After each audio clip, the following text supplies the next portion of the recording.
하나님 말씀 찾아 읽겠습니다. 마태복음 1장 18절에서 25절.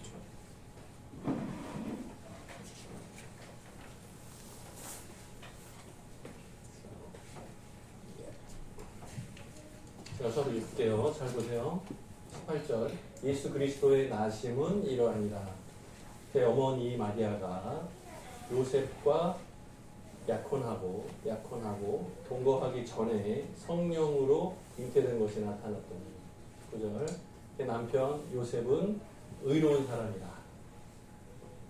그를 드러내지 아니하고 가만히 끊고자 하여 이 일을 생각할 때에 주의 사자가 현몽하여 이르되 다윗의 자손 요셉아 내 아내 마리아 데려오기를 무서워하지 말라. 그에게 잉태된 자는 성령으로 된 것이라. 21절. 아들을 낳으리니 이름을 예수라 하라. 이는 그가 자기 백성을 그들의 죄에서 구원할 자이심이라 합니다. 12절. 이 모든 일이 된 것은 주께서 선지자로 하신 말씀을 이루려 하심이니 이르시되 보라 처녀가 잉태하여 아들을 낳을 것이요 그의 이름은 임마누엘이라 하리라 하셨으니 이를 번역한즉 하나님이 우리와 함께 계시다 합니다. 요셉이 잠에서 깨어 일어나 주의 사자의 분부대로 행하여 그의 아내를 데려왔으나 아들을 낳기까지 동침하지 아니하더니 마음의 이름을 예수라 하니라. 대표님과 인사할까요? 잘 오셨습니다. 만나서 반갑습니다. 네, 오랜만에 뵙는 분도 있고 어제 만난 사람도 있고 네네. 보나요? 네. 잘 보이시죠? 안 보이시는 분 없죠? 네네. 오늘 말씀의 제목은 예수 그리스도의 탄생이라는 제목으로 함께 은혜 나누고자 합니다. 오늘 성탄이에요? 네. 어때요? 아침에 좀 눈이 내리니까 8년 만이라는데요. 크리스마스 때 눈 오는 게 8년 만. 저도 언젠가 기억이 가물가물한데 봤더니 뉴스에 나왔다고 누가 얘기하더라고요. 8년 만이래요. 기분은 좀 좋은가요? 눈이 내리니까 기분이 좋아요. 좀 특별해요. 네. 오늘도 눈 내리는 크리스마스에 은혜가 가득하기를 주님의 이름으로 축원합니다. 네. 자, 이스라엘 나라 내 결혼 제도에 대해서 한번 생각해 보겠습니다. 우리나라의 결혼하고 이스라엘의 결혼은 조금 다른 것 같아요. 방식이 좀 다른 것 같아요. 이스라엘에서 결혼할 때는 정혼, 우리도 결혼 약혼이라는 게 있어요. 그죠? 약혼이라는 게 있어요. 그죠? 이거 똑같은 말인데 결혼을 미리 정한다 해서 정혼이에요. 네네네. 이거 약속한다 해서 약혼. 여기는 정한다 해서 정혼. 결혼을 정하는 거 미리. 근데 누가 결정하죠? 결혼 정하는 거 누가 해요? 기여사 집사님, 결혼 정할 때 누가 결심했어? 몰라요? 부모님이 한 것 같아요? 본인이 가만히 있었고? 선 결혼이에요? 중매로 만나신 거예요, 두 분이? 그러면 가만히 있었는데 부모님이 이렇게 해서 딱 해서 억지로 결혼하신 거예요? 그런데 이따가 식사하면서 좀 물어봐야 될 것 같습니다. 궁금해요. 자, 한국에서도 옛날은, 우리나라에서도 옛날에는 결혼할 때 미리 부모님하고 미리 만나서 서로 얘기하고 자녀들은 아직 어릴 때다. 나중에 이 아이들이 크면 둘을 결혼시킵시다. 부모님 사이에 약속하는 게 있었어요. 맞죠? 근데 여기는 본인들의 의사보다 아버지의 권한이 강했어요. 그러니까 이제 아버지 중심 사회이기 때문에 결혼에 대한 결정을 아버지가 하는 거예요. 딸이 내 마음에 드는 남자를 찾는 게 아니고 아버지가 딱 봐가지고 집안이 괜찮은지 재산이 충분한지 내 딸을 데려갈 때 지참금이라고 그러죠. 재산을 어느 정도 줄 수 있는지 약간 파는 것 같은 느낌인가? 좀 이상한데 어쨌든 딸을 보내면 이 집안에 일할 사람 손 숫자가 줄어드는 거잖아요. 그러니까 이제 노동력이 줄어드니까 그 대신에 갚아야 돼요. 그거를 결혼할 때 그 대신 갚는 비용을 줘야 딸을 보내는 거예요. 그래서 그 아버지가 결정권을 가지고 있었어요. 그래서 정혼을 해요. 그러면 실제로 결혼하기까지 한 1년 정도를 기다려요. 1년 정도를 기다려요. 지금도 데이트하면 한 1년 정도는 지켜보죠. 그죠? 네? 만나자마자 바로 결혼하면 나중에 할 수 있잖아요. 그죠? 그죠? 그래서 한 1년 정도는 딱 째려봐요. 딱 째려보다가 이 사람이 괜찮은지. 겨울에는 괜찮은데 여름이 되면 막 미치는 거 아닌가 확인을 해야 되니까 한 1년 정도를 딱 째려봐요. 그래서 괜찮다. 여자만하다. 사람이 믿을만하다. 그러면 결혼을 결정할 수도 있겠죠. 근데 여기서는 그 유예하는 기간을 한 1년 정도 둡니다. 근데 그 1년 사이에 문제가 생길 수 있어요. 어떤 문제? 자, 보세요. 여러 가지 이유가 있는데 결혼 약속한 것을 파혼하는 경우들의 조건이 생길 수 있어요. 예를 들면 전쟁이 발생해서 이 남자가 군인으로 불려가가지고 전쟁에 참여했어. 근데 죽었어요. 그럼 어떡하죠? 결혼 아직 안 했어요.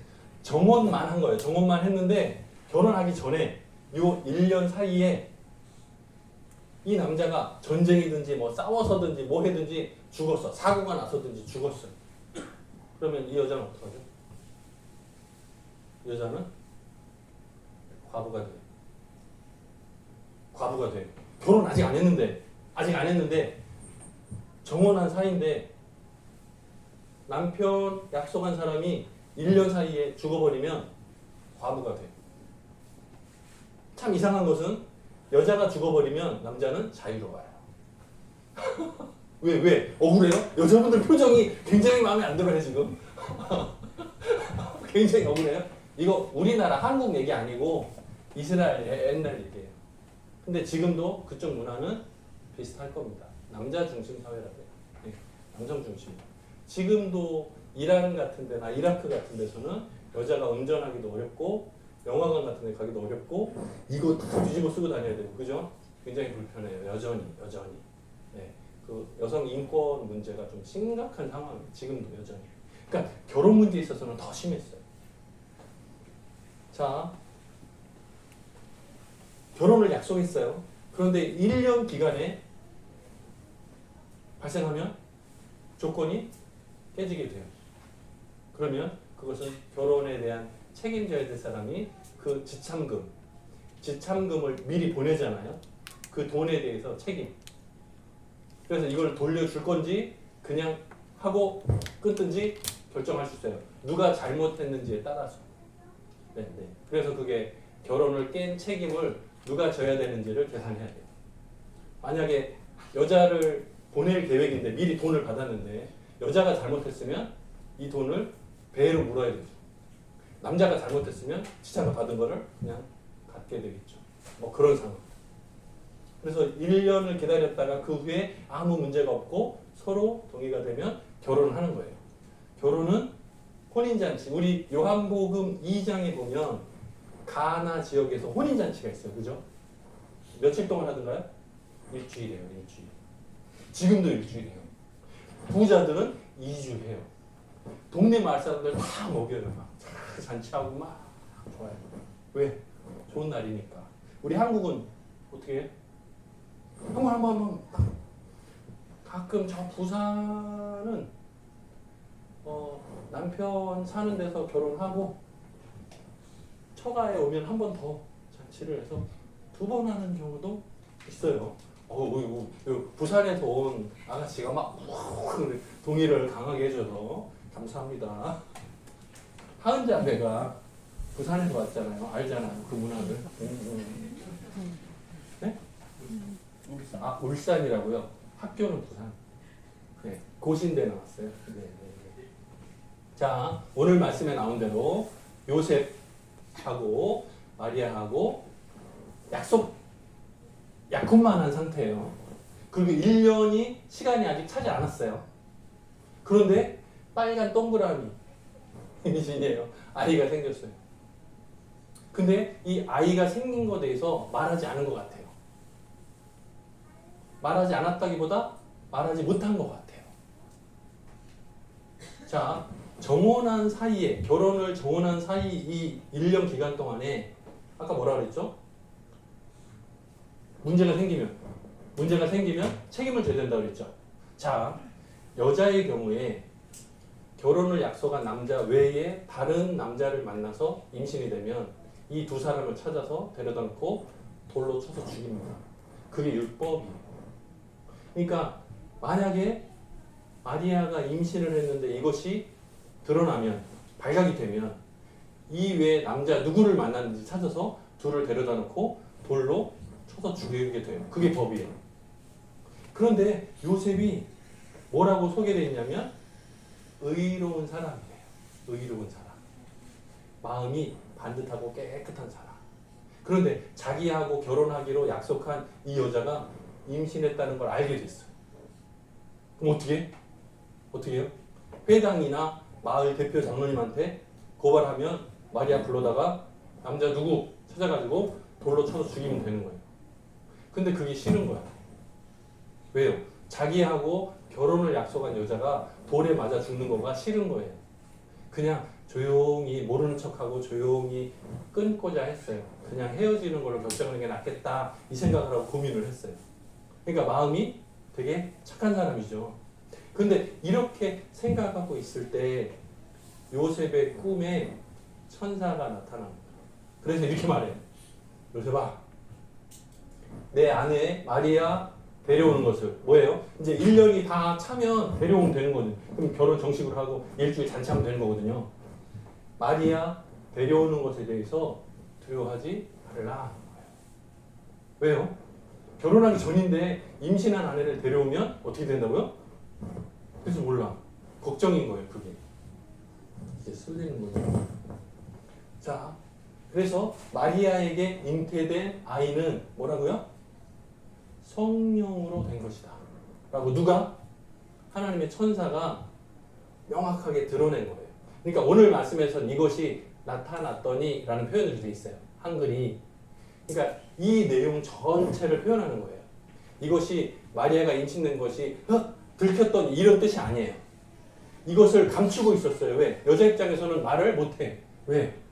나는 설명을 해. 나는 남자를 만난 적이 없는데 임신이 됐어요. 근데 이것에서 말하면 다들 믿지 않을 게 뻔해. 그러면 돌이 날라와 날 죽이겠죠. 그러니까 두려우니까 말을 못하고 있어요. 숨기고 있어요. 근데 둘 사이에서 알게 됐겠죠. 근데 꿈에 천사가 나타나서 이걸 이제 수태고지라고 하는데 하나님께서 사자를 보내서 깨닫게 가르쳐 주시는 거예요. 이 아이는 성령으로 잉태된 것이다 라는 것을 가르쳐 주는 거예요. 데려와라 하고 가르치는 거예요. 자, 요셉이 주의 사자, 천사가 와서 꿈에 가르쳐준 그 내용을 깨달았어요. 우리가 이 부분을 좀 오해하면 이상하다. 꿈 한 번 꾼 거 가지고 오해하는 거, 착각하는 거 아닌가? 아니요, 그렇지 않아요. 하나님께서는 구약시대에 꿈을 통해서 가르쳐 주시고 길을 보여줄 때가 여러 번 있었어요. 근데 이거는 남편 요셉 입장에서 명확하게 하나님께서 내게 가르쳐 주신구나 깨달을 정도로 명확하게 가르쳐 주시는 거예요. 그냥 개 꿈꾼 게 아니고 다른 거예요. 하나님의 방식으로 누가 봐도 명확하게 이거는 하나님의 천사가 나에게 가르쳐 주신구나 알 수 있을 수준으로 가르쳐 준 거예요. 그러니까 이것에 대해서 듣고 요셉이 어떻게 해요? 주의 사자를 통해서 들은 내용 말대로 순종하고 마리아를 데려옵니다. 그리고 맨 마지막에 뭐라고 설명이 덧붙여져 있냐면 아들을 낳기까지 동침하지 아니하니라. 왜요? 두려운 마음이 어떤 경외하는 마음인 거예요. 성령으로 잉태된 것하고 내가 남자 입장에서 여자 만나서 결혼한 거하고 조심하는 거예요. 이거는 하나님께서 계획하신 문제. 메시아를 보내시는 이 과정에 자기가 방해하고 싶지 않은 거예요. 어떤 사람? 의로운 사람이니까. 하나님의 뜻을 그대로 순종하기를 원하는 거예요. 자, 천사가 나타나서 아이의 이름까지 정해줍니다. 이 아이를 낳으면 이름을 예수라고 이름을 해라 가르쳐줘요. 예수라는 단어의 뜻은 자기 백성을 그 백성들의 죄로부터 구원할 자라는 뜻이에요. 예수 이름의 뜻. 예수라는 이름이 구약 성경에도 자주 나와요. 예수라는 이름이 여러 있어요. 우리나라에 김씨가 많은 것처럼 이스라엘 사회 안에 예수라는 이름이 많아요. 몰랐어요? 한 명만? 하나만? 우리가 오직 예수 그러니까 예수 이름을 가진 사람이 한 명뿐인 줄 알죠? 아니요. 많아요. 족보에 봐도 예수가 가끔 나와요. 똑같은 예수 본 적이 없는데요 생각할지 몰라. 근데 여러분 기억에 아마 바예수라는 이름을 기억날 거예요. 그 사람은 성이 바시잖아요. 아니. 바예수 그럼 무슨 뜻이에요? 바는 아들이라는 뜻이니까 예수의 아들이라는 뜻이에요. 바예수 그러는 거예요. 우리는 이름 봤어요. 그죠? 디메오 그러면 무슨 뜻이에요? 앞에 성이 바시가 아니고 디메오의 아들. 그래서 여기 바디메오가 되는 거예요. 예수님의 12제자 중에도 비슷한 이름이 있어요. 바돌로메가 있어요. 그럼 무슨 뜻이에요? 돌로메의 아들 바돌로메가 되는 거예요. 그렇구나. 예수라는 이름하고 아주 비슷한 발음이 있습니다. 여러분이 잘 아는 누구죠? 모세. 그 다음은 누구죠? 여호수아.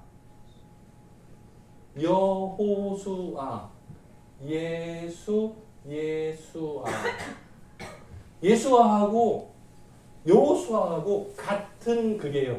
똑같아요. 읽는 방식만 달라요. 히브리어로 쓰고 헬라 방식으로 읽으면 예수가 히브리식으로 구약 성경식으로 바꾸면 여호수아예요. 똑같은 이름이에요. 무슨 뜻이에요? 여호수아 이름의 뜻이 뭐죠? 여호수아 이름의 뜻이 뭐예요? 여호와께서 구원하신다. 뭐라고요? 자기 백성을 그들의 죄로부터 구원할 자. 이름이 예수. 여호수아 이름이 똑같아. 당연히. 왜? 같은 단어니까. 여호와께서 그들을 구원하시는 뜻이에요. 근데 우리가 읽다 보면 이사야 성경 이렇게 쓰나요? 이사야 성경에 나와 있는 대로 이게 7장 14절이죠. 이사야 성경에 나와 있는 대로 예언을 성취하는데 오늘 본문 내용이 나와요. 보라, 처녀가 잉태하여 아들을 낳을 것이요 그 이름을 임마누엘이라 하라. 다른데요. 여기는 예수라고 이름하라 그랬는데 구약 성경에는 임마누엘이라고 하라. 다른데요? 제가 여기를 읽는데 여러분들이 그냥 다 밋밋하게 보는데 참 이상해요. 자, 이사야 성경에 이런 예언이 있어요. 처녀가 잉태하여 아들을 낳는다. 이해가 돼요? 자, 여러분 여기로 다시 와봐요. 요셉이 자기하고 결혼을 약속한 여자가 임신이 됐대. 그럼 의심하겠죠. 처녀가 임신을 한다고? 말도 안 돼.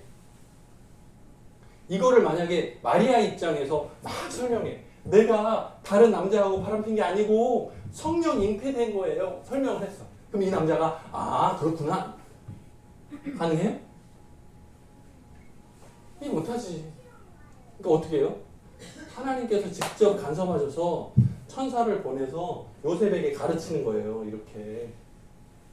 사람이 사람을 내가 잉태된 거는 성령으로 된 거예요. 내가 다른 아니라고 아무리 해도 안 돼. 믿지 못해. 그러니까 천사가 직접 개입하는 거예요. 이 문제는. 왜요? 사람의 상식으로 이해되는 게 아닌 거예요. 과학으로 증명되지 못해요. 사람이 이해 불가능해요. 안 되잖아요. 네? 함께 잔 적도 없어. 마리아는 남자 없어. 근데 임신이 됐어. 그걸 믿을 수 있어요? 근데 그거를 이사야 성경에서 이미 예언이 돼 있어요. 처녀가 잉태하여 아들을 낳을 것인데 이런 일이 있어요, 없어요? 불가능하다니까요. 우리는 그냥 처녀가 잉태하여 아들을 낳을 것이라고 읽고 있지만 여자가 결혼하여 아이를 낳을 것이면 쉬워. 근데 이거는 결혼해서 아니고 처녀가 잉태하여 아들을 낳는다고요. 말도 안 되잖아요. 근데 우리는 그냥 막 읽어. 임마누엘 요것만 봐. 임마누엘. 아니요. 이거 자체가 말도 안 되는 예언인 거예요. 근데 이 말도 안 되는 예언, 사람의 상식으로 이해하지 못하는 이 예언이 실제로 마리아에게서 성취해서 나타나는 거예요. 천사가 가르쳐준 이 내용이 이미 이사야 성경에 나와 있어서 딱 맞는 거라고요. 이거를 예표라 그래요. 미리 보여주고 그것과 맞추는 거예요. 우리 요즘에 사도행전 주일날 사도행전 내용을 계속 강의하고 있어요. 하나님께서 하시는 일들을 보면 한 사람을 시키고 다른 사람을 동시에 시키죠. 이 사울이 아니지. 사울이 며칠 통해서 예수님을 만나죠. 그리고 앞을 보지 못한 채로 3일 동안 있어요. 그죠? 그런데 아나니아 선지자를 가서 바울의 눈을 뜨게 해줘라. 그가 환상에서 네가 와가지고 눈을 뜨게 되는 것을 지금 환상으로 보고 있다. 이거를 딱 맞추게 하시잖아요. 마찬가지. 다음 주 설교에도 또 비슷한 상황이 나와요. 여기도 마찬가지인데 지금 요셉의 이 이야기를 여기까지를 다 포함한다고요. 처녀가 잉태하여 아들을 낳을 것인데 그 아이의 이름을 임마누엘이라 하라 이렇게 나온다고요. 이 예수라 하라도 똑같잖아요. 지금 천사가 계속 말하는 중이거든요. 지금. 근데 요거하고를 맞추는 거예요. 그러면 임마누엘이라는 단어의 뜻이 뭐죠? 써놨는데 컨니 써놨어요. 뭐라고요? 하나님께서 우리와 함께 하신다. 임마누엘 단어의 뜻은 하나님께서 우리와 함께 하신다 그 뜻이에요. 자, 그러면 말씀이 길어서 제가 2개로 써놨는데 한번 같이 볼게요. 여러분 이미 알고 있는 내용. 요한복음 1장 14절입니다. 말씀이 육신이 되어 우리 가운데 거하심에 우리가 그 영광을 보니 아버지의 독생자의 영광이요 은혜와 진리가 충만하더라. 말씀은 누구예요? 예수 그리스도. 하나님의 말씀이 육신이 되어 오신 거예요. 그게 예수 그리스도를 말해요. 그러니까 말씀은 하나님의 말씀인데 그 말씀이 오셔서 몸으로 아기로 태어나신 거예요. 그게 예수 그리스도를 말하는 거예요. 그래서 예수님이 제자들과 함께 계셨어요. 그게 뭐라고요? 임마누엘이라고요. 하나 더 볼게요. 마태복음 28장 맨 마지막이죠. 19절 20절이 마태복음의 맨 마지막 말씀이에요. 보세요. 그러므로 너희는 가서 모든 족속으로 제자를 삼아 아버지와 아들과 성령의 이름으로 세례를 베풀고 20절 내가 너희에게 분부한 모든 것을 가르쳐 지키게 하라. 볼지어다 내가 세상 끝날까지 너희와 항상 함께 있으리. 뭐라고요? 세상 끝날까지 너희와 항상 함께 있으리라는 거예요. 우리 어제 말씀 나눠볼 때도 바울이 가는 곳곳마다 예수님께서 함께 계시는 거 봤어요. 자, 그러니까 베드로도 가서 애니야를 눈을 뜬 게 아니고 병을 고치는 그 모습을 봤어요. 뭐라고요? 예수님께서 돌아가셨다가 십자가 달려 돌아가셨다가 3일 만에 성경대로 부활하셨어요. 그리고 승천하셨어요. 하나님의 보좌 우편에 앉아 계시는 줄 알았어요. 근데 뭐라고요? 제자들이 사역하는 현장에 예수님이 함께 가고 계시다고요. 베드로가 병자를 치유할 때 내가 말하노니 말 아니라 그랬잖아요. 뭐라고요? 예수님께서 너를 고쳐주신다 라고 선포하잖아요. 뭐라고요? 임마누엘의 하나님이시라. 임마누엘이 예수님이라고요. 임마누엘이 성령님이라고요. 말씀이 육신이 되어 우리 가운데 거하시네. 지금은 어때요? 내 마음에 영접한 예수 그리스도와 내가 함께 동행하는 거예요. 그게 임마누엘 신앙이에요. 우리 저와 여러분 청함교회 모든 성도님들이 예수님을 내 마음의 주인으로, 내 마음의 왕자의 예수님을 영접하고 예수님이 제시하는 대로 순종하며 살아가는 이 한 주간, 특별히 성탄을 맞아서 저와 여러분이 아기 예수의 오심을 기억하고 기념하고 앞으로의 삶도 하나님과 함께 동행하는 임마누엘의 은혜, 임마누엘의 믿음 소유하기로 주님의 이름으로 축원드립니다. 같이 기도하겠습니다. 사랑이 많으신 하나님 아버지 감사합니다. 성탄절을 맞아서 예수 그리스도의 나심을 다시 한번 기억하고 기념합니다. 우리들의 삶 가운데서 여전히 우리와 동행하기를 기뻐하시는 하나님, 우리 청함의 모든 성도들이 마음 가운데 내 주장 내려놓고 예수 그리스도의 말씀대로 순종하기를 결단하는 귀한 은혜가 있기를 소원합니다. 이번 한 주간 동안에도 주님의 오심을 기억하고 늘 평생을 살아가면서 하나님께 영광 올리는 귀한 삶이 될 수 있도록 도와주옵소서. 감사드렸고 예수님의 이름으로 기도드립니다. 아멘.